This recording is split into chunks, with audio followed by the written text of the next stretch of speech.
Yeah, yeah. Trump once again destroys MSNBC just by existing. This is one of my favorite and most interesting things about Trump is how he has kind of this sixth sense to unravel lefty weirdos like Joe Scarborough. He perfectly gets under his skin and gets Joe Scarborough just to start falling apart. Same thing with Mika. So we're going to watch Joe Scarborough completely lose it over Trump calling the J6 protesters that are unfairly in prison, going through our justice system, though, he calls them hostages. Spirit from the hostages, and that's what they are, is hostages.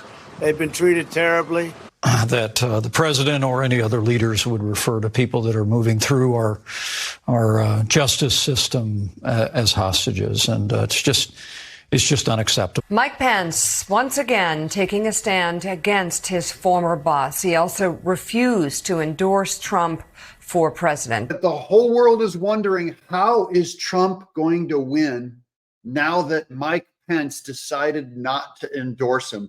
What's he going to do? Do you think Trump might have actually increased his chances of winning that he failed to get the Mike Pence endorsement? Let me know what you think in the comments below. Let's keep going with the meltdown of Joe Scarborough and Mika at MSNBC. We're looking at news here and around the world, but Donald Trump again, the Republican front runner, who's basically clinched the nomination. Right.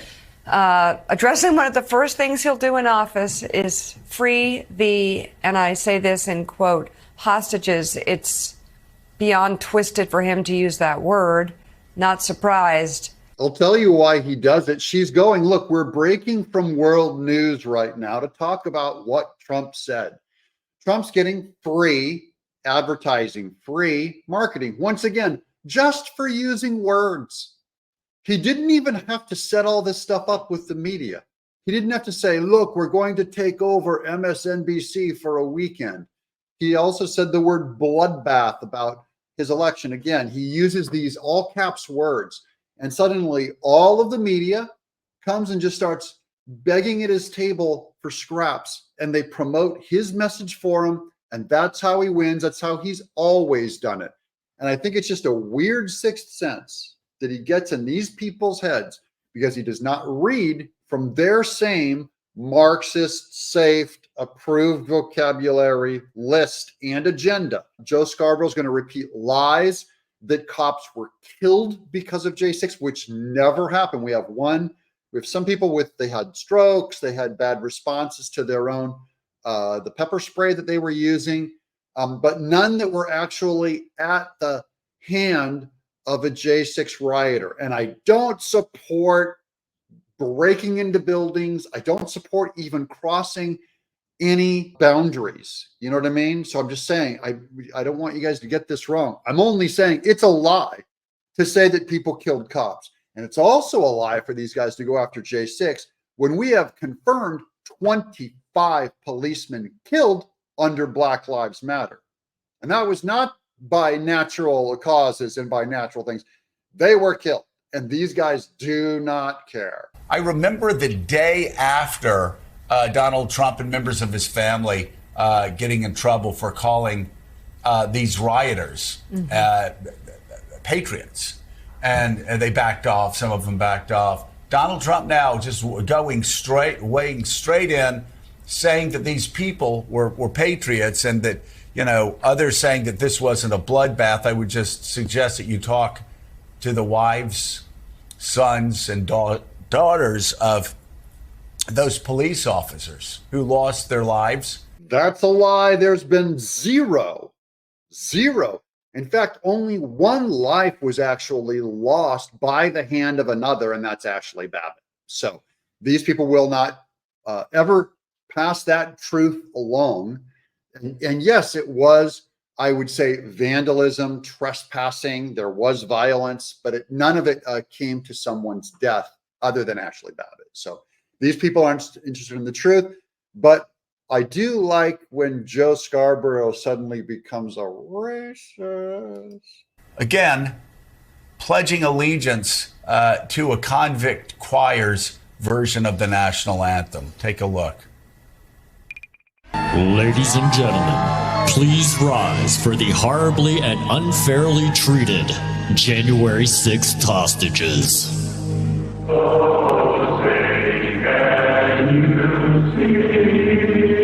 That's when the J6ers led the choir, led the singing, and Trump is saluting them, which it's weird because I don't know if it was Solzhenitsyn. One of them said that you can always judge a country by the prisons it keeps. And I think that if the J6s are in there happy and singing our national anthem, that says a lot about our country. Here comes Joe Scarborough. He's going to have a outrageous racist revolt against the Irish in this country when he does a crude and stereotypical imitation of them.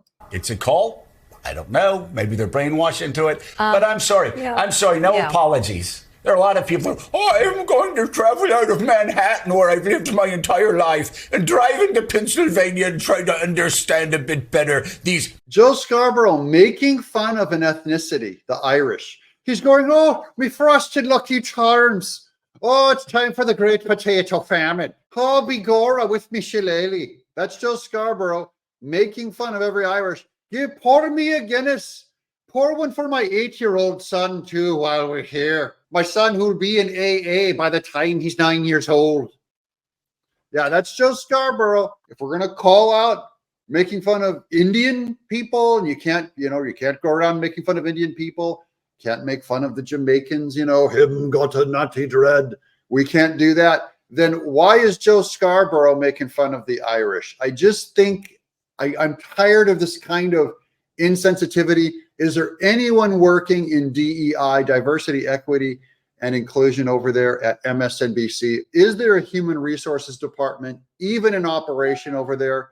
Someone please turn these people in and send them to immediate sensitivity training for the Irish audience. The Irish are tired of always being called out for being Catholic with the Irish Republican Army and setting up all their violent things with their shamrock and their shillelagh and their frosted. No, you don't have to really drive from the Upper East Side to Scranton to figure out these are people that want an autocrat.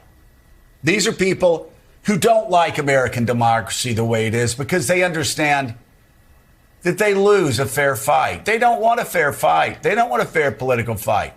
They want to accept election results when they win, and they want to start a revolution when they lose. He's given away the Democrat playbook again.